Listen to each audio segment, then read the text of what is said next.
നീ എന്താ വെച്ച എവിടെ നിൽക്കുന്നത്? ചേട്ടാ രാജി ചേച്ചി ഒന്ന് കാണാൻ വന്നതാ. നീ എന്തിനാ അവരൊക്കെ കാണുന്നത്? നിനക്ക് സമയമല്ലേ, നീ പോവാൻ നോക്ക്. അല്ല ചേട്ടാ, എന്നോട് വരാൻ പറഞ്ഞതാ. ശരി, പെട്ടെന്ന് ചെന്നിട്ട് സമാധാനമായിട്ട് സംസാരിക്കണം, മനസ്സിലായോ? ശരി ചേട്ടാ. അതെങ്കിലും ഒന്ന് മര്യാദക്ക് പറയണേ. ശരിയെന്ന്. ശരിയെന്നാ എടോ, വിളിച്ചോണ്ട് പോടോ.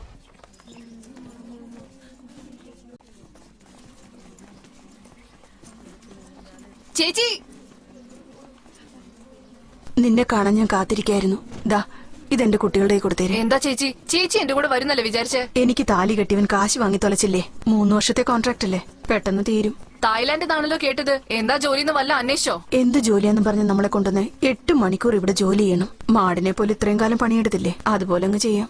വേലത്തരം കൊണ്ട് എന്റെ അടുത്തേക്ക് എങ്ങനെ വന്നാലുണ്ടല്ലോ, മൂർച്ചയുള്ള അരിവാളുണ്ട്, അരിഞ്ഞുകളെ ഞാൻ അവനെ. ദാ വരുന്നു. ചേച്ചി, നിങ്ങളുടെ വീട്ടില് വല്ലതും പറയണോ? എന്റെ കെട്ടിയവനെ കണ്ട ഞാൻ മുഖത്ത് കാർക്കിച്ച് തുപ്പിന്ന് പറഞ്ഞേക്കാം.